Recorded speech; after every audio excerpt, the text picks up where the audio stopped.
చెప్పుకున్నదే ఈరోజు మనం కంటిన్యూ చేసుకుందాం దాన్ని. నిన్న మనం ఏం చెప్పుకుంటున్నాము అని అంటే భార్యాభర్తల అనుబంధం గురించి, ఇంకొకటేమో స్త్రీ సంఘంలో ఎందుకు మౌనంగా ఉండాలి అనేది సొసైటీ ఏం చెప్తుంది, మరి బైబిల్ ఏం చెప్తుంది అనేటువంటిది చూసాం. మరి నిన్న వచనాన్ని ఇంకొకసారి గమనిద్దాం. 1 పేతురు 3వ అధ్యాయము 7వ వచనం.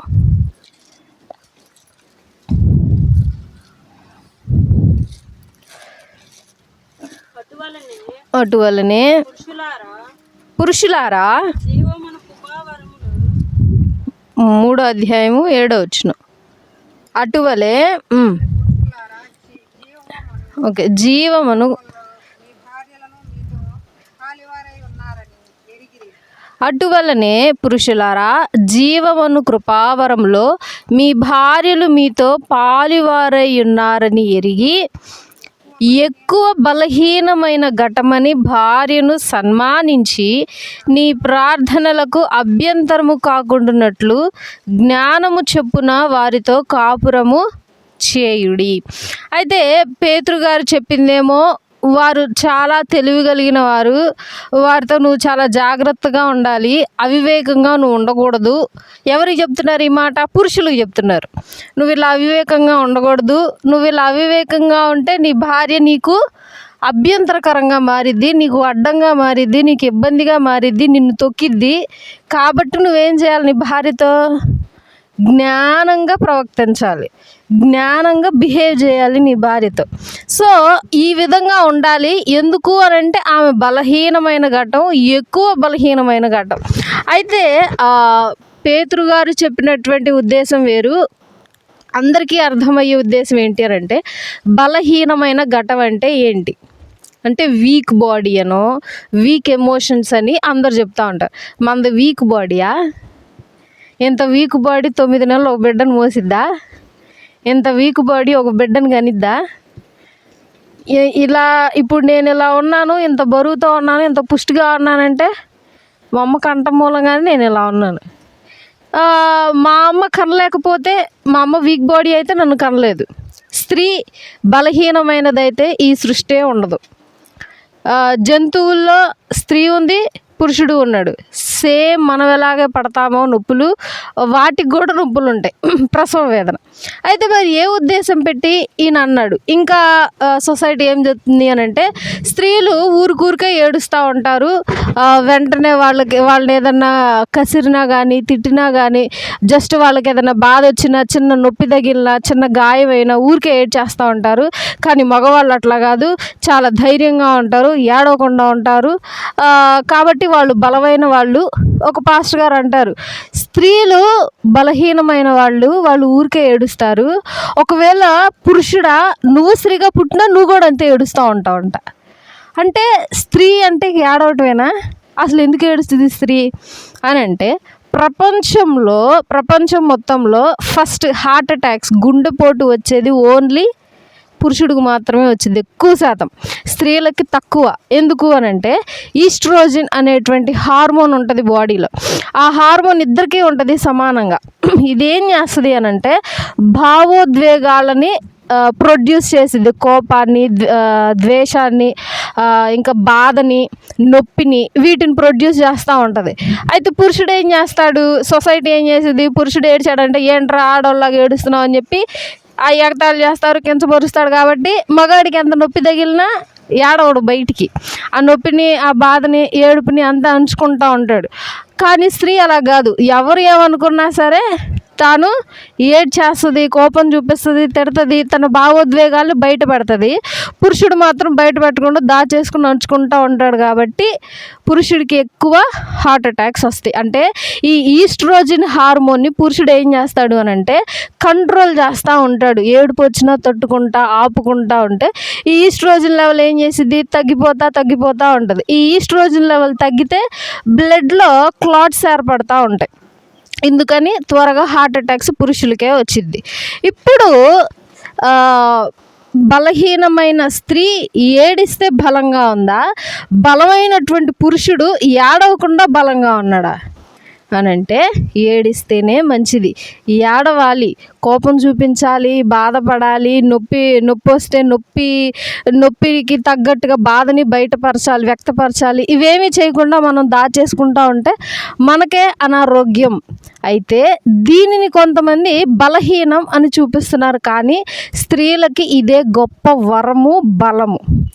అయితే పేతురు గారు చెప్పినటువంటి మాట, స్త్రీలు ఎందుకు బలహీనమైన వాళ్ళు అని అంటే, ఆయన ఉద్దేశంలో బలహీనమైనది అని అంటే ఏంటి అని అంటే, స్త్రీలు త్వరగా ప్రతిదానికి అట్రాక్ట్ అవుతారు, ప్రతిదానికి. పురుషుడు అంత లేదు, పురుషుడికి అంత తెలివి లేదు, అంత ముందుకు వెళ్ళలేడు. ఇప్పుడు స్త్రీ ఉంది ఎగ్జాంపుల్గా, పురుషుడికి దేవుడు ఆజ్ఞ ఇచ్చాడు, ఏమని, నువ్వు పండు తినద్దయ్యా. ఓకే, తినద్దు అన్నాడు కదా, ఇక వెళ్ళిపోయాడు, అందులో ఆయన చూసుకుంటా. ఇప్పుడు స్త్రీ దగ్గరికి వచ్చి సర్పం వచ్చి, అమ్మ నువ్వు ఆ పండు తిను, బాగుంది చూడు, అందంగా ఉందని చెప్పి ఆ సర్పం చెప్పడం చేసింది. ఈ స్త్రీ ఏం చేసింది అని అంటే, దేవుడు తినద్దన్నాడు అని ఆలోచించింది, సర్పం తినమంది అని ఆలోచించింది. అంటే రెండు విధాలుగా ఆలోచించింది. ఆ రెండిట్లో తనకి ఏది నచ్చిందో దాని వైపు వెళ్ళింది. కానీ పురుషుడు ఒకే వైపు ఉంటాడు, ఒకే వైపు జ్ఞానం, ఒకే విధంగా వెళ్ళిపోతూ ఉంటాడు. కానీ స్త్రీ మాత్రం రెండు దారులు చూస్తూ ఉంటుంది. అదే ఆయన చెప్పిన విషయం ఏంటి అని అంటే, దానిలో వీళ్ళు బలహీనంగా ఉంటారు అని.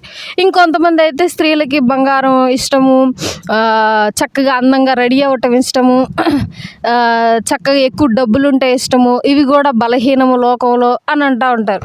కాబట్టి పేతురు గారు ఆ ఉద్దేశంతో ఎక్కడ ఆ మాట చెప్పలేదు. స్త్రీ ఎప్పుడు ఒకే దారిలో ఉండదు, 4-5 దారులు ఆలోచిస్తూ ఉంటుంది, 4-5 దారులు తిరుగుతూ ఒకసారి తప్పచ్చు, ఒకసారి స్ట్రైట్గా వెళ్తుంది. అందు విధంగానే స్త్రీ కొంచెం బలహీనంగా ఉంటుంది. కాబట్టి ఆమెతో మీరు జాగ్రత్తగా ఉండండి అని అన్నారు. కానీ స్త్రీ బలహీనమైన ఘటం కాబట్టి నువ్వు ఆమె మీద పెత్తనం చేయి అని చెప్పలేదు పేతురు గారు. తర్వాత ఇంకొక వచనాన్ని గమనిద్దాం. 1 కొరింథీయులకు రాసిన పత్రిక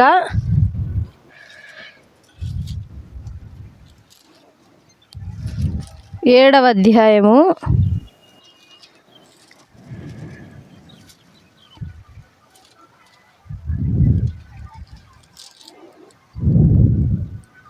1వ వచనం నుండి.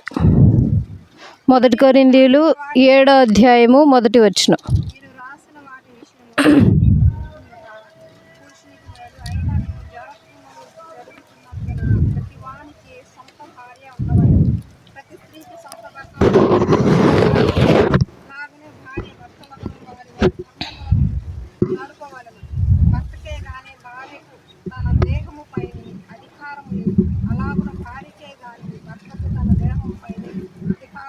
చాలు మొదటి నుండి 4 వచనాలు చదువుకున్నాం. ఇంకొకసారి నేను చదువుతాను.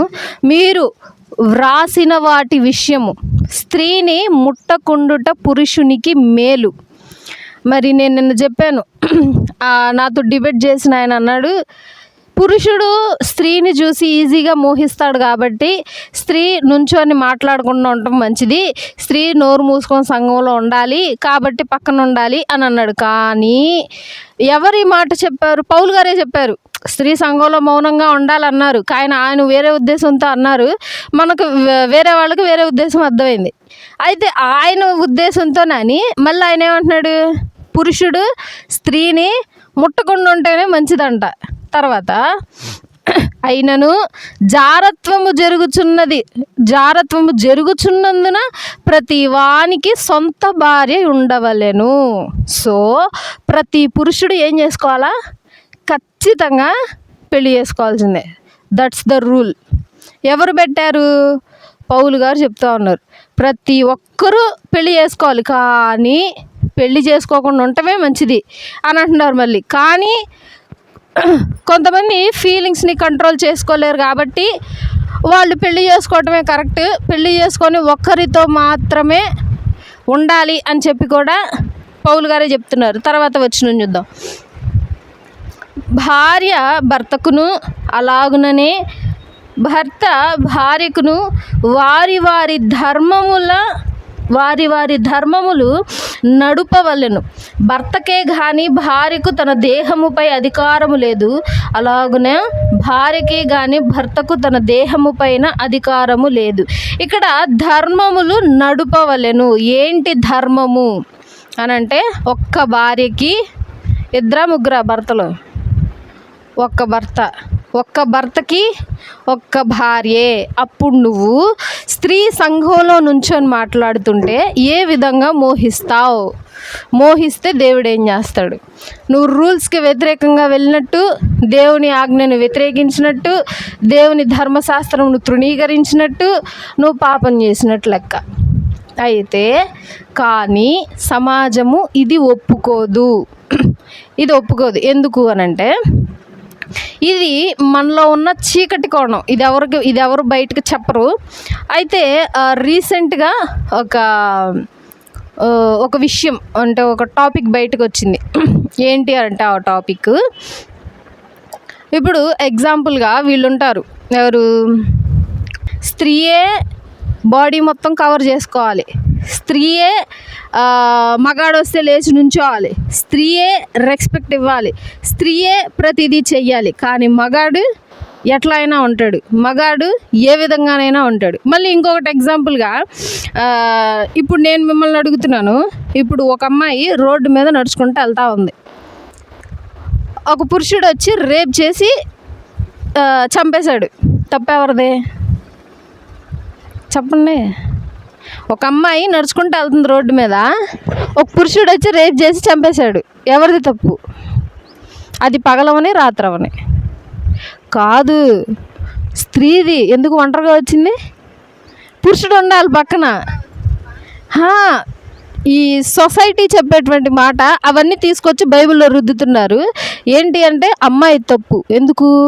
ఎవరో ఒకరిని వెంట పెట్టుకొని రావాలి, వాళ్ళ నాన్ననో అన్ననో తమ్ముడినో బంధువునో పురుషుడిని పెట్టుకొని రావాలి. ఒక పురుషుడు ఉంటే వాడే ఇంకో నలుగురిని తీసుకెళ్ళడా? ఒక పురుషుడు ఉంటే భయపడి పారిపోతాడా? మళ్ళీ ఇంకొక ఎగ్జాంపుల్, సపోజ్ పిల్లాడు ఉన్నాడు, నా కొడుకుని కొట్టుకు పంపిస్తా, రే అక్కడ కుక్క ఉంది ఉండు నేను వస్తాను అని చెప్పి నేను కలిసి వాడితో కొట్టుకెళ్ళి కావాల్సినవి కొనుక్కొని ఇంటికి రావాలా? రే కుక్క ఉంది, కర్ర తీసుకొని వెళ్ళు, రే కుక్క ఉంది జాగ్రత్త, అది కరుస్తుంది, అది ఎప్పుడైనా దగ్గరకు వస్తే ఛై అని గట్టిగారు, అప్పుడు అది వెళ్ళిపోయింది అని ధైర్యం చెప్పి పంపించడం కరెక్టా? చెప్పండి. ధైర్యం చెప్పి పంపించాలి. కానీ కాదు, పిల్లాడితే వెళ్ళాలి తోడుగా. చూసారా ఎలా ఉందో? దీన్ని ఏమంటారు? రటమతము, ఇంకా తెలివి తగ్గుతాను, లాజిక్లెస్ మీనింగ్స్, లాజిక్లెస్ ఎగ్జాంపుల్స్ అని అంటారు వీటిని. ఇవి తీసుకొచ్చి నాతో చర్చకు దిగారనమాట ఒక ఆయన. అప్పుడు నేను అన్నా, ఇప్పుడు సపోజ్ మీరు పురుషుడు ఆ స్వాధీనంలోనే స్త్రీ ఉండాలని అన్నారు కదా, సరే ఇప్పుడు నేనున్నాను, నా భర్త చనిపోయాడు, ఇప్పుడు నన్ను ఎవరు పోషిస్తారన్న. స్త్రీ మాత్రం బయటికి వెళ్ళకూడదు, స్త్రీ ఇంట్లోనే ఉండాలి, పురుషుడే పోషిస్తాడు. ఇప్పుడు నా భర్త చనిపోయాడు, నన్ను ఎవరు పోషిస్తారు అని అంటే సంఘం పోషిస్తుంది. ఏ సంఘం? క్రీస్తు సంఘం.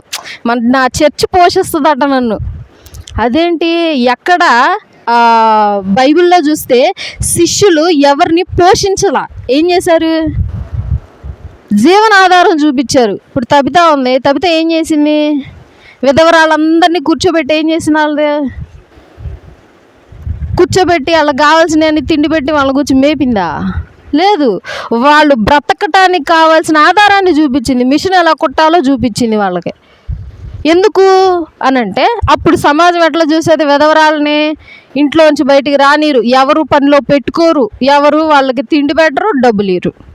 కాబట్టి బైబిల్లో ఉన్నటువంటి భక్తులు ఏం చేశారు? వాళ్ళందరినీ చేరదీసి వారికి కావాల్సిన ఆహారం పెట్టి, బట్టలు ఇచ్చి, వారికి కావాల్సిన జీవనాధారాన్ని చూపించారు. స్టెఫెన్ గారు అలాగే చేశారు, పౌలు గారు అలాగే చేశారు, ప్రతి ఒక్కళ్ళు అలాగే చేశారు. ఎక్కడ స్త్రీ ఇంకా పురుషుడి కిందే ఉంది? అది తీసుకొచ్చి బైబిల్లో రుద్దుతూ ఉన్నారు. ఇప్పుడు నేనేం చేయాలంటే, సంఘం పోషిస్తుంది. ఎవరు పోషిస్తారు? సంఘం ఊరికే పోషించిద్దా? పోషించదు సంఘం. ఎవరన్నా ఇస్తారా ఊరికే? ఈరు. ఈ జనరేషన్లో ఎవరు ఇస్తారు? ఈరు. ఇప్పుడు నువ్వు పోషిస్తావా అన్న, నేను ఎందుకు పోషిస్తాను, నాకు పెళ్ళా ఉందిగా అంటే, మరి నాకు లేదు ఏంటి, నువ్వు ఇప్పుడు చెప్పావు భార్య భర్త కిందే ఉండాలి, స్త్రీ బయటికి వెళ్ళి పని చేయకూడదు, స్త్రీ ఇంట్లోనే ఉండాలి అన్నావు. ఇప్పుడు నాకు పురుషుడు లేడు, ఏం చేయాలి? నా కడుపు నిండాలంటే నేను కాలు బయట పెట్టాలా? నువ్వు నీ దాకా వస్తే నీకు అది తెలిసిద్ది. ఇప్పుడు నీ భార్యకి వచ్చిందనుకో అట్లా, అప్పుడు ఆమెకి తెలుస్తుంది. కానీ నువ్వు ఇప్పుడు అన్నీ సౌకర్యంగా చక్కగా ఉన్నాయి అని చెప్పి ఇలాగే ఉండాలి అన్న మాట చెప్పడం కరెక్ట్ కాదు. అంటే ఇప్పుడు ఎగ్జాంపుల్గా, ఇప్పుడు నేను ఉన్నాను, నాకు పెళ్ళయింది, ఇప్పుడు నా భర్త నన్ను బాగా చూసుకుంటున్నాడు. ఎంత బాగా చూసుకుంటున్నాడంటే చాలా ప్రేమగా, చాలా బాధ్యతతో కావాల్సినవన్నీ తెస్తా, చాలా అద్భుతంగా చూసుకుంటున్నాడు. ఇక నుండి నేను వాక్యం ఎట్లా చెప్తాను? భార్యాభర్తలు అంటే ఎంత బాగుంటారు, మమ్మల్ని చూసి నేర్చుకోండి, మాకులాగే ఉండాలి భార్యాభర్తలు. భార్య చక్కగా అర్థం చేసుకుంటా భర్తని తగ్గి ఉండాలి, భర్త చక్కగా భార్యను అర్థం చేసుకుంటా తగ్గి మాకులాగా ఉండాలి అని చూపుతూ ఉంటాను నేను. మాకులాగే అందరూ ఉంటారా? ఉండరు, ఖచ్చితంగా ఉండరు. మాకంటే వ్యతిరేకంగా ఉండేవాళ్ళు ఉంటారు, మాకంటే ప్రేమగా ఉండేవాళ్ళు ఉంటారు. ఇప్పుడు నేను రుచి చూడలేదుగా, ఇప్పుడు దాకా ప్రేమే మేము కలిసి ఉన్నాం, మాలో ఏ గొడవ రాలేదు కాబట్టి నాకే అనుభవం లేదు. ఇప్పుడు గొడవ అయింది, అనుభవం తెలిసింది. ఇప్పుడు నేనేం చెప్పగలను? భర్త తప్పు చేస్తే భార్య లోబడకూడదు, ఏం చేయాలా? అదే నిన్న చెప్పాను కదా, ఎగ్జాంపుల్గా నిన్న చదివాం, భార్యలారా మీ భర్తల విషయంలో అన్నిటి విషయంలో ఏం చేయాలి? మీరు లోబడే ఉండాల. అప్పుడు నేను అంటాను, వాక్యానికి వ్యతిరేకంగా వెళ్తున్నావా అంటే కాదు, వాక్యాన్ని 4 విధాలుగా ఆలోచిస్తూ ఉన్నా. ఏంటి అని అంటే, ఇప్పుడు వాక్యానికి వ్యతిరేకంగా వెళ్తున్నావంటే, ఇప్పుడు నేను ఈ మాట తీసుకెళ్ళి ఒక అన్యుడికి చెప్పాను, వాడు తిరిగి అదే క్వశ్చన్ అడిగితే నేనేం చెప్పాలి? బైబిల్లో ఉంది, నువ్వు నమ్మాలంటానా? దానికి ఆన్సర్ నేను చెప్పాలిగా. ఏంటి అని ఆన్సర్ అంటే, భార్య అన్ని విషయాల్లో లోబడాలా? ఇప్పుడు భర్త వచ్చి పెట్రోల్ పోస్తాడు భార్య మీద, లోబడంతే సైలెంట్గా పోయించుకోవాలా? చక్కగా పెట్రోల్ పోసి నిప్పంటిస్తాడు తీసుకొచ్చి, అంతే నుంచొని ఉండాలా? పోరాడాలా? పరిగెత్తకుండా ఉండాలా భార్య? మరి బైబిల్ వాక్యం ఏదో చెప్తుంది కదా, లోబడే ఉండాలి. భర్త తాగేసి వచ్చి ఇంటికి వచ్చి కొడతా ఉంటే ఏదైనా చెయ్యి అడ్డు పెట్టకుండా, తనకు రక్షణ కలిగించకుండా, ఎవరికి ఏం చెప్పకుండా సైలెంట్గా అంతే కూర్చున్నట్లాగా రాయిలా కొట్టించుకుంటా ఉండాలా? మరి అదే వాక్యం అయితే మరి అలాగే చెప్తుంది, కరెక్ట్ కాదు అది. భార్య కొన్ని విషయాలలో తిరగబడాలి, ఎదిరించాలి, అన్ని విషయాలలో కాదు. అయితే ఈ మాటలు ఎవరికి చెప్పారు? ఇది మెయిన్. ఇప్పుడు భార్యాభర్తల విషయము, ఇప్పుడు నేనున్నాను ఎగ్జాంపుల్గా, అమ్మ నువ్వు సరిగ్గా నుంచోవాలి అని అన్నాడు మా నాన్న అంటే ఏంటి అర్థం? సరిగ్గా నుంచోవాలి అంటే అర్థం ఏంటి? నేనేమి లేను, సరిగ్గా నుంచోలేదు, సరిగ్గా కూర్చో అమ్మా అంటారు, అర్థం ఏంటి?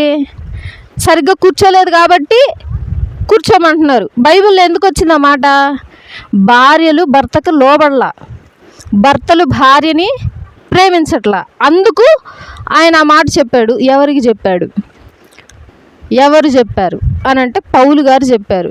ఏ పుస్తకంలో చెప్పారు అని అంటే కొరింథీయులకు రాసిన పత్రికలో చెప్పారు. ఎవరు రాశారో ఆ పత్రిక? పౌలు గారు రాశారు. ఎవరికి రాశారు? కొరింథీలో ఉన్న సంఘానికి రాశారు. ఏమని రాశారు? మీ సంఘానికి శుభము అని చెప్పి వ్రాసి, మీలో ఇలా జరుగుతూ ఉంది అని చెప్పి రాశారు. అయితే ఏ స్త్రీ అయినా మాట్లాడుతూ ఉంటే ప్రతి ఒక్కరికి స్త్రీ సంఘంలో మాట్లాడకూడదు అని చెప్పి రుద్దుతున్నారు ఇప్పటికీ. నేను ఒక వచనం తీసుకొస్తా, దానిని ఎవరైనా యాక్సెప్ట్ చేస్తారేమో చూద్దాం.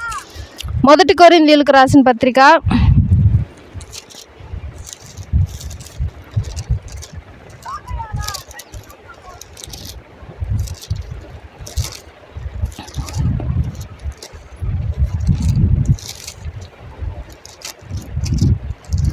5వ అధ్యాయము 1 కొరింథీయులకు రాసిన పత్రిక 5వ అధ్యాయము 1వ వచనం. మీలో జారత్వం ఉన్నదని వదంతి కలదు. వదంతి అని అంటే చెప్పుకోవటం. తర్వాత మీలో ఒకడు తన తండ్రి భార్యను ఉంచుకున్నాడట. అట్టి జారత్వము అన్యజనులలోనైనను జరగదు. చాలు. ఇప్పుడు ఇది బైబిల్లో ఉందిగా, ఇప్పుడు దీన్ని నువ్వు స్వీకరిస్తావా? నువ్వు తండ్రి భార్యతో సైనిస్తున్నావా? ఇది ఎవరికి చెప్పారు? ఇది కొరింథీయులకు చెప్పారు. స్త్రీ దగ్గరికి వస్తేనే ప్రపంచం మొత్తంలో ఉన్న స్త్రీలకు చెప్పినట్టు ఈ విషయం తీసుకొస్తే వాళ్ళు కొరింథీ సంఘానికి చెప్పినట్ట. ఇదేం న్యాయం? ప్రతి ఒక్కరూ మాట్లాడతారు. అంటే ఏ విధంగానంటే, దేవుడి గురించి ఇంత తెలిస్తే అన్నీ తెలిసిపోయినాయి అన్నట్టు మాట్లాడతారు, కానీ ఏమీ తెలియదు. అది అవివేకం, అజ్ఞానం అని చెప్పచ్చు. వారు ఒక టోల్ గేట్ దగ్గరే, ఒక మైలురాయి దగ్గరే ఆగిపోయారు, కానీ వాళ్ళు వెళ్ళాల్సిన దారి ఇంకా చాలా ఉంది. కాబట్టి ఇవన్నీ తీసుకొస్తా ఉన్నారు. ఇవన్నీ పౌలు గారు ఆల్రెడీ చెప్పేశారు. స్త్రీ సంఘంలో ఎందుకు మాట్లాడకూడదు అని అంటే, కొరింథీ సంఘంలో ఉన్నటువంటి స్త్రీలకు మాత్రమే ఇవన్నీ చెప్పారు ఆయన.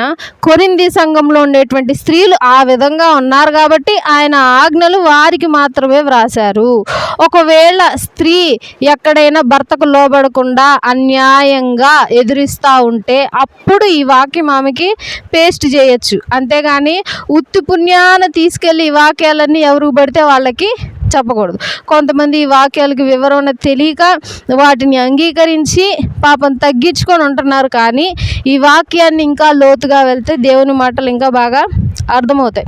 సరే, ఇప్పుడు భార్యాభర్తల గురించి చెప్పాను. నేను ఒక వీడియో కూడా పెట్టాను. ఏంటి అని అంటే, ఇప్పుడు భర్త అక్రమ సంబంధాలు పెట్టుకొని ఇంటికి తాగి వచ్చి కొడతా భార్యతో అసభ్యకరంగా ప్రవర్తిస్తూ భర్త తన ఇష్టానుసారంగా బ్రతుకుతా ఉన్నా భార్య లోబడే ఉండాలా?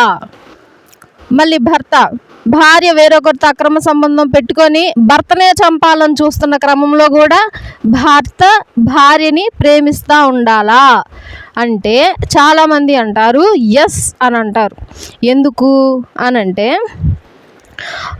దానికి ఒక ఎగ్జాంపుల్ చెప్తారు. ఏంటి అని అంటే, ఇప్పుడు సపోజ్ ఒక కొండ ఉంది ఎగ్జాంపుల్గా. ఆ కొండ ఈ కొండ ఉంది. ఈ కొండ కింద ఇంకొక చిన్న రాయి ఉంది. ఆ కొండ మీద నుండి వర్షం పడుతుంది. ఆ వర్షం అంతా కింద ఉన్న చిన్న కొండ బండ ఉండిద్ది. ఆ బండ మీద పడదు, కానీ ఆ కొండ సందుల్లో నుండి చుక్క పడుతూ ఉంటుంది. అలా ఒక డ్రాప్ పడి ఆ రాయి మధ్యకి చీలిపోయింది. అర్థమైందా? ఆ డ్రాప్ కొన్ని సంవత్సరాల నుండి ఒక్కొక్క చుక్క కంటిన్యూగా కింద ఉన్న బండ మీద పడి ఆ బండ మధ్యకి చీలింది. ఎందుకు? ఆ ప్రెషర్కి. ఇప్పుడు వాటర్ ఉంది, మనం వర్షం కింద నుంచుంటే ఎట్లా ఉంటుంది చూసారు ఎప్పుడైనా? చిన్న చినుకులు కూడా సురుకుమంటుంది నీరు. ఇంకొకటి ఏంటంటే, కర్రతో కొట్టిన ఒక దెబ్బ ఉంటుంది, ఒక సురుకు ఉంటుంది. నీళ్ళతో లాగి ఇట్లా జాడిచ్చి కొడితే ఒక సురుకు తగిలిద్ది. అంటే వాటర్ వేసే ఫోర్స్ని బట్టి ఆ యొక్క ప్రెషర్ వస్తూ ఉంటుంది. సో ఆ చినుకు బండ మీద పడి ఆ ప్రెషర్కి బండ ఏమైంది అని అంటే మధ్యకు పగిలింది. సో అలాగే నువ్వు కూడా నీ భార్యను ఏ తప్పు చేసినా సరే, ఎవరితో తిరిగినా సరే, ఏ విధంగా ప్రవర్తించినా సరే, నిన్ను వ్యతిరేకించినా సరే, నిన్ను అవమానపరిచినా సరే, నిన్ను నడి రోడ్లో పెట్టి నిన్ను హింసించినా సరే, నిన్ను అసభ్యకరంగా మాట్లాడినా సరే, నీ పరువు తీసినా సరే, నీ భార్య నువ్వేం చేయాలా? ప్రేమిస్తూనే ఉండాలా. ఎందుకు? ఒకానొక రోజు మారుతారు వాళ్ళు. అదే చెప్తుంది బైబిల్ అదే చెప్పింది, సొసైటీ అదే చెప్తుంది అని అంటారు కొంతమంది. అంతే కదా, ఇప్పుడు బైబిల్ అదే చెప్తుంది కదా. తర్వాత భర్త ఏ విధంగా తాగి వస్తూ ఉంటాడు, చక్కగా ఇంటికి వచ్చి చక్కగా భార్యను కొట్టి హ్యాపీగా రోడ్ల మీద అక్కడ ఎక్కడ పడుకుంటూ ఉంటాడు. ఇంట్లోకి ఏమి తీసుకురాడు, ఏ పని చేయడు. భార్య పని చేసినా తీసుకొచ్చి ఆ డబ్బులన్నీ తీసుకెళ్ళిపోతూ ఉంటాడు. ఇవి ఇష్టం వచ్చినట్టు విచ్చలవిడిగా బతుకుతూ ఉన్నా సరే భార్య లోబడే ఉండాలి, తగ్గే ఉండాలి. ఎందుకు అని అంటే, ఒకానొక రోజు నీ భర్త నీ యొక్క బిహేవియర్ని చూసి మారతాడు అని బైబిల్లో ఉంది. కాబట్టి వీరు భార్యాభర్తలు ఎప్పుడు విడిపోకూడదు. దేవుడు కలిపినటువంటి జంటని మానవులు విడగొట్టకూడదు అని వాక్యం చెప్తా ఉంది. కాబట్టి భార్యాభర్తలు ఖచ్చితంగా విడిపోకూడదు అనని. ఇప్పుడు బైబిల్ ఒక కోణమే చూశారు, ఇప్పుడు రెండో కోణం చూద్దాం. బైబిల్లో ద్వితీయోపదేశ కాండము 24వ అధ్యాయము, ద్వితీయోపదేశ కాండము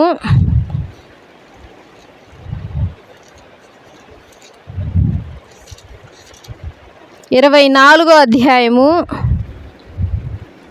మొదటి వచనం.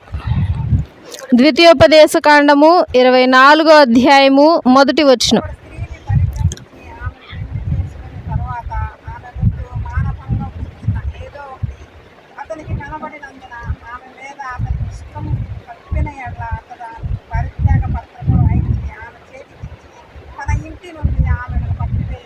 ఒక్క నిమిషం చాలు.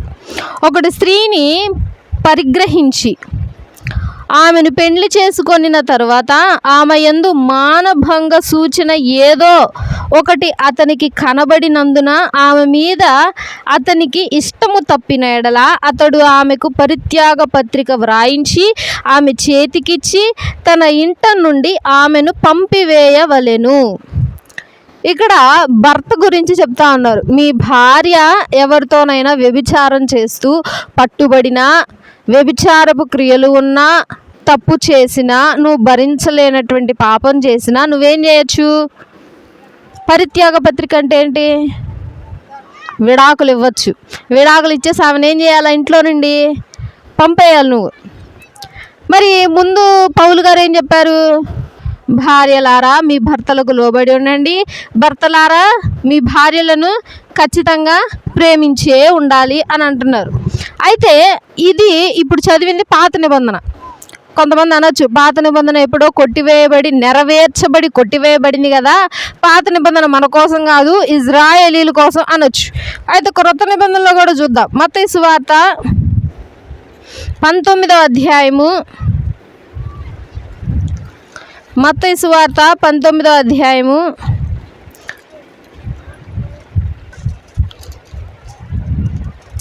1 నుండి 10 వచనాలు నేను చదువుతాను, గమనించండి.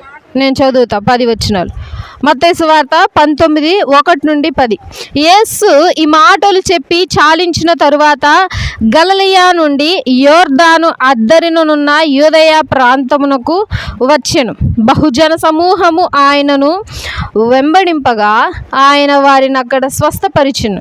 పరిసయ్యులు ఆయనను శోధింపవలనని ఆయన యొద్దకు వచ్చి, ఏ హేతువు చేతనైనను పురుషుడు తన భార్యను విడనాడుట న్యాయమా అని అడుగగా, ఆయన సృజించిన వాడు ఆది నుండి వారిని పురుషునిగాను స్త్రీనిగాను సృజించిననియు, ఇందు నిమిత్తము పురుషుడు తల్లిదండ్రులను విడిచి తన భార్యను హత్తుకొనును, వారిద్దరును ఏక శరీరముగా ఉందురని చెప్పిననియు మీరు చదువలేదా? కాబట్టి వారికను ఇద్దరు కాక ఏక శరీరముగా ఉన్నారు గనుక దేవుడు జతపరిచిన వారిని మనుష్యుడు వేరుపరచకూడదని చెప్పెను.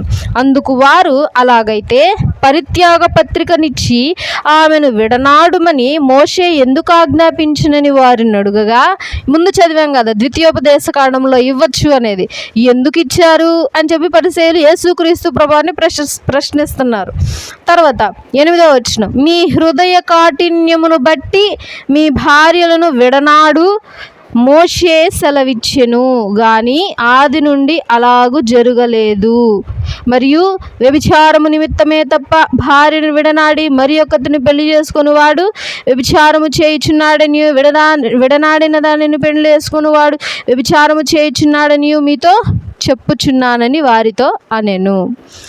ఎందుకు మోషే గారు ఆ మాట అన్నారు అని అంటే, మీ హృదయ కాఠిన్యమును బట్టి మోషే గారు ఆజ్ఞ ఇచ్చారు. హృదయ కాఠిన్యం అంటే ఇప్పుడు మోషే గారు ఏమని చెప్పారు ధర్మశాస్త్రం ప్రకారం? ఇప్పుడు సపోజ్ ఎగ్జాంపుల్గా భార్య వేరొకరితో అక్రమ సంబంధం పెట్టుకొని భర్తకు దొరికిపోయింది. ఇప్పుడు ఏం చేయొచ్చు? నువ్వు విడాకులు ఇచ్చేసేసి ఆమెను ఇంట్లో నుండి నువ్వు పంపించేయాలి అన్నారు. అయితే యేసుక్రీస్తు ప్రభువారు ఏమంటున్నారు? దేవుడు జతపరిచిన వారిని మనుషులు వేరు చేయకూడదు. ప్రతి ఒక్క వివాహము దేవుడు ఏర్పరిచిందే, దేవుడు చేసిందే. అయితే మనుషులంటే భార్యాభర్తలు కావచ్చు, వేరొకరు వచ్చి వారిద్దరిని విడదీయటం కావచ్చు, ఏ విధంగానైనా మనుషులు ఆ జంటని విడగొట్టకూడదు. మరి విడగొట్టకూడదు అన్నప్పుడు మోషే గారు ఎలా పరిత్యాగ పత్రిక ఇవ్వచ్చు, అంటే విడాకులు ఇచ్చేయచ్చు, ఆమెను పంపేయచ్చు అని ఎందుకన్నాడు మోషే గారు అని అంటే? వీళ్ళు అంటున్నారు వారి హృదయ కాఠిన్యమును బట్టి మోషే గారు అలా చెప్పారు. హృదయ కాఠిన్యము అని అంటే ఇప్పుడు ఎగ్జాంపుల్గా భర్త ఉన్నాడు. భర్త చక్కగా పని చేసుకొని బాధ్యతతో ఇంటికి తీసుకొచ్చి డబ్బులు ఇచ్చి బిడ్డలు చూసుకుంటా, భార్యను చూసుకుంటా హ్యాపీగా ఉంటే, భార్య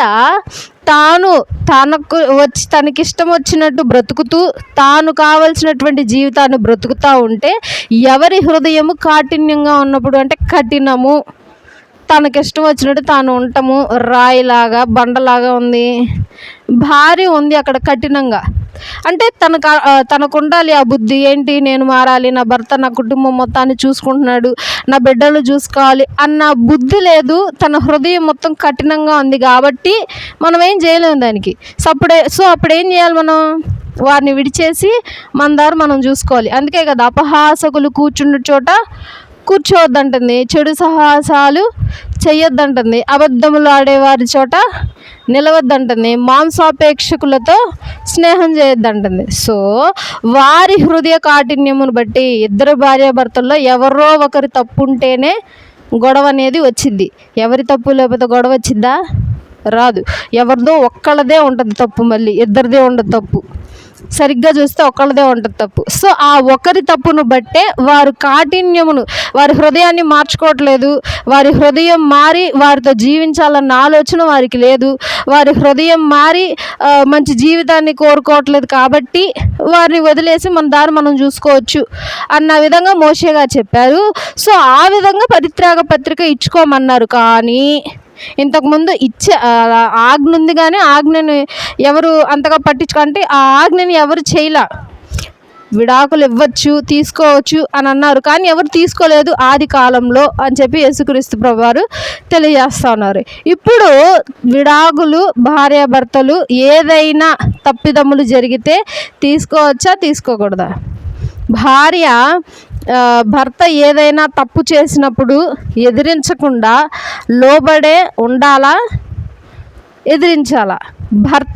భార్య ఏదైనా తప్పు చేసినప్పుడు ఖండించకుండా, ఎదిరించకుండా, శిక్షించకుండా భార్యను ప్రేమిస్తూనే ఉండాలా అని అంటే కాదు.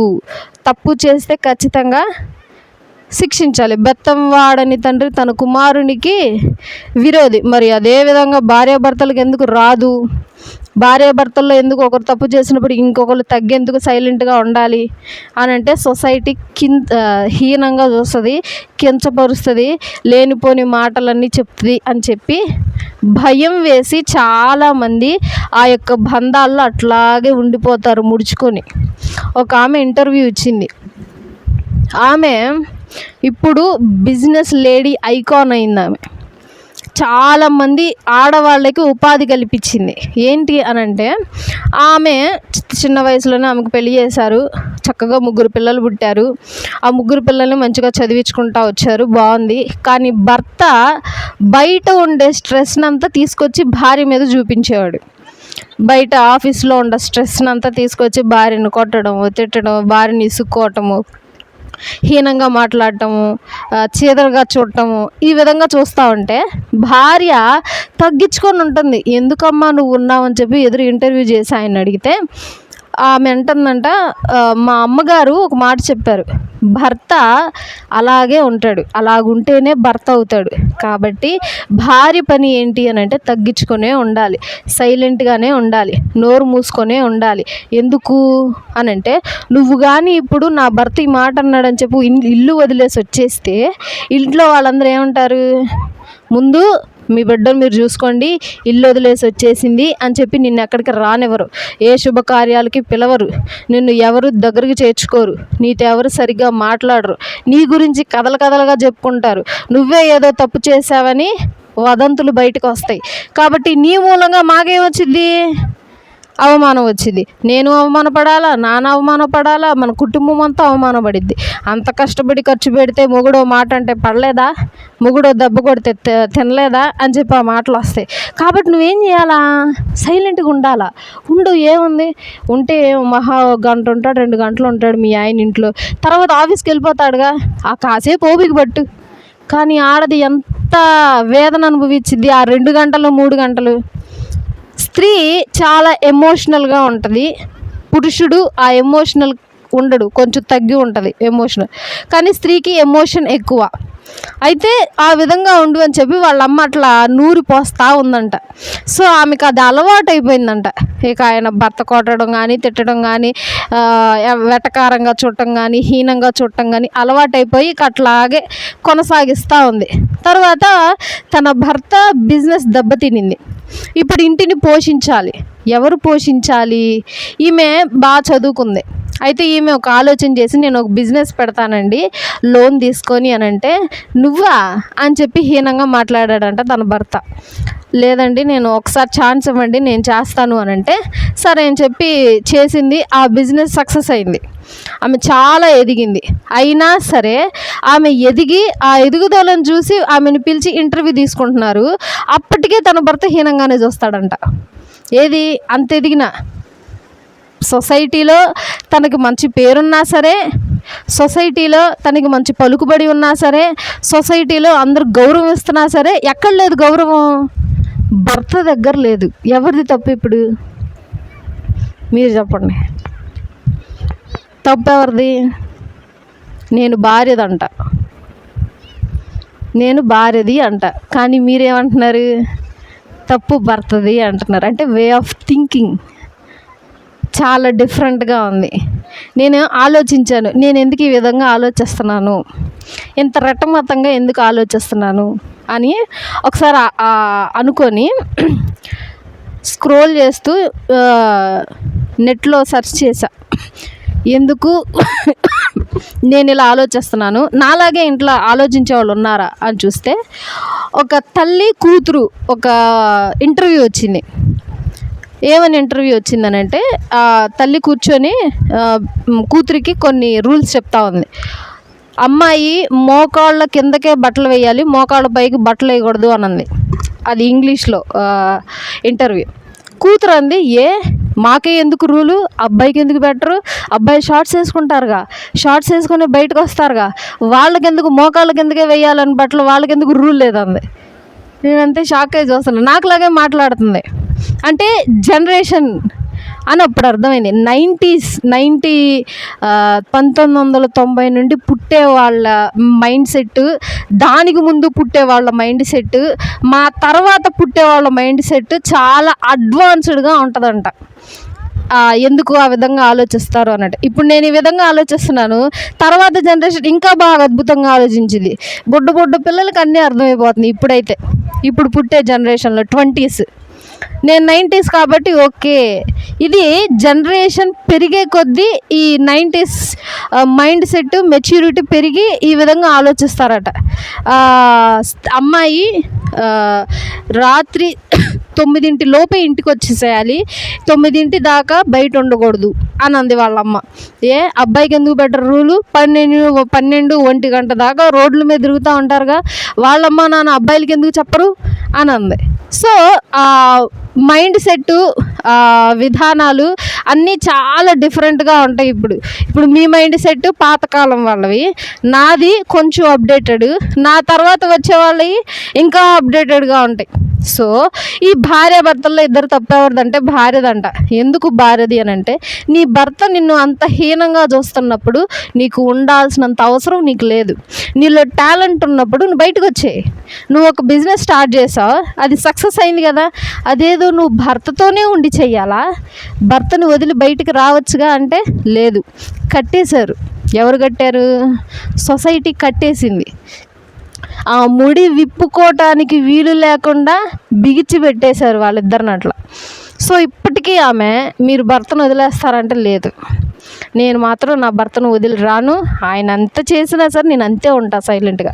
మారతాడాయక వాళ్ళ పిల్లలు పెద్ద అయిపోయారు, అమెరికాలో చదువుకుంటున్నారు. ఎంఎస్సి బీఈడి వాళ్ళు చేస్తున్నారంట. ఇంకెప్పుడు మారుతాడు? ముసలోళ్ళు కూడా అయిపోయారు. 2-3 సంవత్సరాలు లాగితే చచ్చిపోతారు. ఇంకెప్పుడు మారుతాడు భర్త?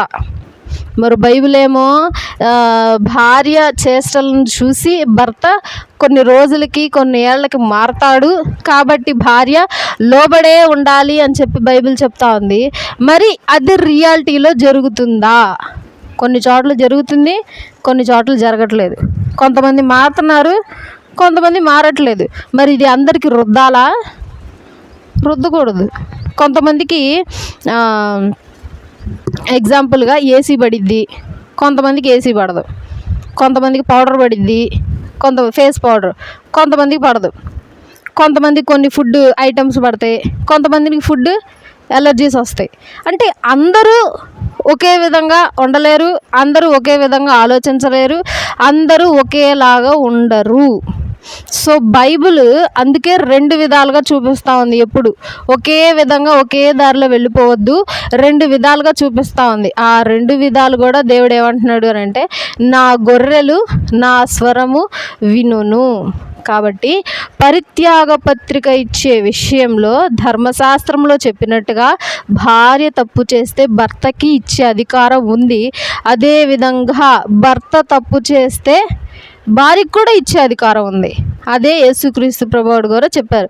హృదయ కాఠిన్యమును బట్టి మోషే గారు ఆ విధంగా చెప్పారు. వారిద్దరిలో భార్యాభర్తల అనుబంధంలో ఇద్దరిలో ఎవరో ఒకరు హృదయ కాఠిన్యాన్ని చూపిస్తున్నారు, ఎవరో ఒకరు తగ్గట్లేదు, ఎవరో ఒకరు తన బంధాన్ని నిలుపుకోవాలన్న ఆశను చూపించట్లేదు, ఎవరో ఒకరు విలువగా బతకాలన్న ఆ తలంపు వాళ్ళకి రావట్లేదు. అప్పుడు ఏం చేస్తారు? ఎందుకు తగ్గుండాలి? ఎందుకు బానిసలుగా ఉండాలి? మన బానిసత్వం విడిచి మనం ఇప్పుడు స్వాతంత్రులుగా ఉన్నాం. స్వాతంత్రులుగా ఉండి భార్యాభర్తలు అనే అనుబంధంలో ఇప్పటికీ ఇంకా బందీలుగా బానిసలుగా ఉన్నాం.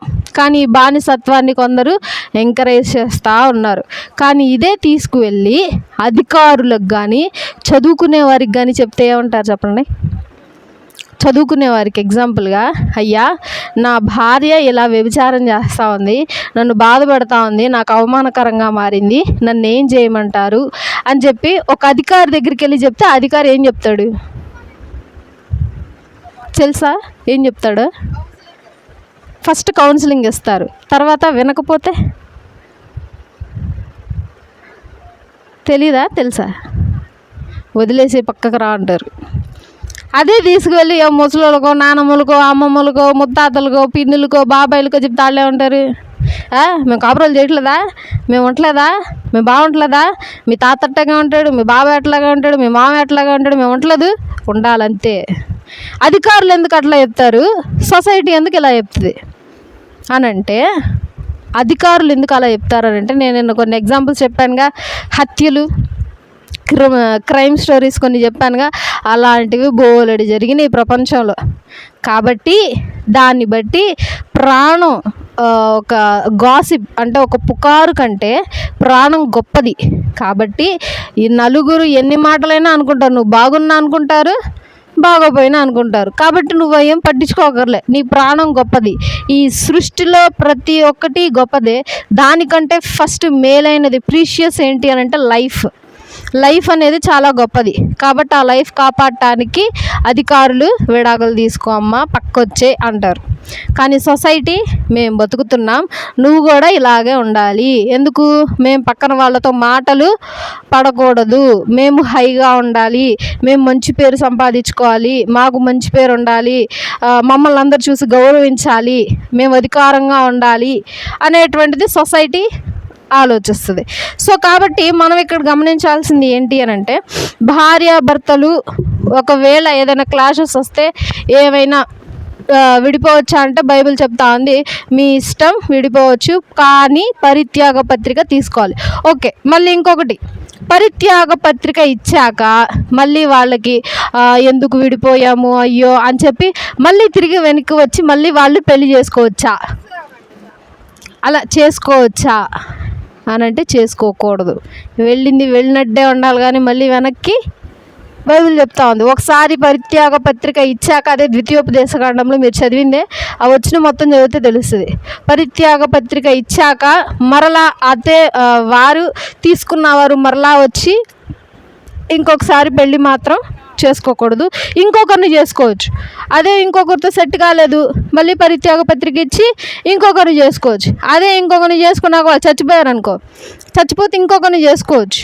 సో అలాగ చేసుకోవచ్చు, కానీ అక్రమ సంబంధాలు, వ్యభిచారపు క్రియలు మాత్రం చెయ్యకూడదు అని చెప్పి బైబిల్ స్పష్టంగా చెప్తా ఉంది. కాబట్టి మనము తెలుసుకోవాల్సింది ఏంటి, మనం ఈ అంశంలో గమనించాల్సింది ఏంటి అని అంటే, ఒకటి, పురుషుడు తమ కోరికలను తమ స్వాధీనంలో ఉంచుకోవాలనేది కూడా ఒక వచ్చిన ఇంకొకసారి చదువుదాం. ఎఫెసీలకు రాసిన పత్రిక 5వ అధ్యాయము, ఎఫెసీలకు రాసిన పత్రిక 5వ అధ్యాయము 25 నుండి 30 నేను చదువుతున్నాను చూడండి. ఎఫెసీ 5:25 నుండి 30. పురుషులారా, మీరును సంఘములను ప్రేమించి అది కళంకమైనను ముడతయైనను అట్టిది మరి ఏదైనను లేక పరిశుద్ధమైనదిగాను నిర్దోషమైనదిగాను మహిమగల సంఘముగాను ఆయన ఎదుట దానిని నిలబెట్టుకొనవలెనని వాక్యముతో ఉదక స్నానము చేత దానిని పవిత్రపరిచి పరిశుద్ధపరచుటకై దాని కొరకు తన్ను తాను అప్పగించుకొనెను. అటువలనే పురుషులు కూడా తమ సొంత శరీరములను వలె తన భార్యలను ప్రేమింపబద్దులై ఉన్నారు. తన భార్యను ప్రేమించువాడు తన్నును ప్రేమించుకొనుచున్నాడు. పురుషులారా, మీరు ఎలా ఉండాలి అని అంటే, పరిశుద్ధంగా, మచ్చైనను ముడతైనను డాగైనను ఏ మరకైనను లేక పరిశుద్ధంగా ఉండాలి. సంఘానికి మిమ్మల్ని అర్పించుకోవాలి. మీ శరీరాన్ని ఏ విధంగానైతే ప్రేమించుకుంటారో మీ భార్యలు కూడా అలాగే ప్రేమించుకోవాలి. ఎవరిని పడితే వాళ్ళని చూసి మోహించకూడదు. ఎదురు నుంచొని స్త్రీ సంఘంలో మాట్లాడుతూ ఉన్నప్పుడు మోహించకూడదు. ఈ విషయాలు ఎవరు చెప్పరు. ఎందుకు అనంటే అహంకారము. కాబట్టి పురుషుడు ఏ విధంగానైనా ఉంటాడు, స్త్రీ తగ్గాలి అనేటువంటిది కరెక్ట్ కాదు. క్రీస్తు చెప్పేటువంటి మాట అందరూ సమానులే. గ్రీసు దేశస్తులని, అన్య దేశస్తులని, ఇంకో దేశస్తులని ఎవరూ లేరు. ప్రతి ఒక్కరూ క్రీస్తులో సమానులే. కాబట్టి ప్రతి ఒక్కరికి రూలు వస్తుంది. ప్రతి ఒక్కరూ రూలు పాటించాలి అనేటువంటిదే ఈ యొక్క అంశము. ఇంకొకటి, భార్యాభర్తల విషయాలలో వెంటనే విడిపోవాలి అని కూడా చెప్పను, కానీ కొంత కౌన్సిలింగ్ తీసుకోవాలి, కొంత టైం ఇవ్వాలి వాళ్ళకి మారటానికి. లేదు అప్పటికి మారకపోతే అప్పుడు దేవుని చిత్తానుసారంగా మనం ముందుకెళ్ళిపోతూ ఉండాలి. కాబట్టి ఈ మాటలు మన వినికిడిలో దేవుడు దీవించాలని ఆశిస్తూ అందరూ తలలు వంచి ఈ యొక్క అంశం కొరకు చిన్న ప్రార్థన చేసుకుందాం. చిన్న మాటలు మన వినికిడిలో దేవుడు దీవించి ఆశీర్వదించి భక్తిలో మనల్ని ముందుకు నడిపించునుగాక. ఆమేన్. మమ్మల్ని మిక్కిలిగా ప్రేమించిన మా ప్రియ పరలోకపు తండ్రి, నేను ఇచ్చినటువంటి గొప్ప దినాన్ని బట్టి సమయం బట్టి వందనములు, స్తుతులు, స్తోత్రములు ప్రభువా. నిన్నటి వరకు మీరు రకల కబుదలో భద్రపరిచి మా జీవితంలో ఇంకొక రోజున అనుగ్రహించారు. వందనములు. ఎంతోమంది రోజులకు నశించిపోతుండగా మీరు మమ్మల్ని అలాగ చేయకుండా మమ్మల్ని ఇప్పటికీ సజీవులకులో ఉంచారు. వందనములు. విన్నటువంటి వాక్య భాగమును బట్టి వందనములు నా తండ్రి ప్రభువా. ఈరోజు మేము తెలుసుకున్నటువంటి వాక్య భాగంలో నా తండ్రి ఎన్నో విషయాలను మేము ఎరిగి ఉన్నాము నాయన. తండ్రి ప్రభువా, సొసైటీ పరంగా ఏ విధంగా ఆలోచిస్తుంది, నా తండ్రి నీవు ఏ విధంగా ఉన్నావు అనేటువంటిది మేము ఆలోచించి ఉన్నాము. నా తండ్రి ప్రభువా, నీవు గొప్ప ప్రేమ కలిగినటువంటి వాడవి, నీవు న్యాయమూర్తివి, న్యాయవంతుడు నా తండ్రి ప్రభువా. నీ యొక్క న్యాయము నా తండ్రి అందరికీ తెలియక, కొంతమంది ఎరుగక, నీ వాక్యము గ్రహించలేక నా తండ్రి సొసైటీలో ఉన్నటువంటి విషయాలన్నీ తీసుకొచ్చి బైబిల్లో పెడతా ఉన్నారు. నా తండ్రి ఇటు మాటలు నా తండ్రి ప్రభువా ప్రతి ఒక్కరికి అందజేయండి. ప్రతి ఒక్కరికి ఆలోచింపజేసే విధంగా ఈ యొక్క మాటలు ఉండటకు సహాయం చేయండి. నీ చిత్తానుసారంగా వారి ఆలోచనలు మార్చండి. నా తండ్రి ప్రభువా, ఇటు వాక్యములు ఇంకా అనేకమైనవి మాకు బోధించండి, మాకు ఆహారంగా అందించండి. విన్నటువంటి ప్రతి ఒక్కరిని మీరు జ్ఞాపకం చేసుకోండి. మా యొక్క సంఘస్థులను మీరు జ్ఞాపకం చేసుకోండి. వారు చేసే పనుల్లో మీరు తోడుగా ఉండండి. వారు కట్టుకుపోయేటువంటి ఇళ్ల విషయంలో మీరు తోడుగా ఉండండి. వారు చేస్తున్నటువంటి పనుల విషయంలో, కష్టార్జితంలో మీరు తోడుగా ఉండి సహాయం చేయండి. నా తండ్రి ఈరోజు జరిగినటువంటి తండ్రి ప్రభు పరిచర్లో ఆది నుండి అంతవరకు అధ్యక్షత వహించారు. వందనములు. నా తండ్రి ప్రభు నీ యొక్క చిత్తానుసారంగా ఈ యొక్క మినిస్ట్రీని ఆశీర్వదించండి, అభివృద్ధి పరచండి నాయన. నీకే స్తోత్రములు. మరలా నీ చిత్తమైతే నీ యొక్క సన్నిధిలో మరలా ఇదే సమయాన్ని మేమందరము సమకూడి నిన్ను స్తుతించి గణపరిచే భాగ్యమును నాకును ఇక్కడున్న ప్రతి ఒక్కరికి నీ అనుగ్రహించమని ఏస్తున్నాం పెట్టి అడిగి వేడుకొంచెం ప్రార్థిస్తున్నాం తండ్రి. ఆమేన్. మా తండ్రి దేవుని ప్రేమయు కుమారుడైన యేసుక్రీస్తు ప్రభువారి కృపయు పరిశుద్ధాత్మ అన్యోన్య సహవాసము మనందరికీ ఎల్లప్పుడూ తోడేండి నడిపించునుగాక. ఆమేన్. అందరికీ వందనాలు.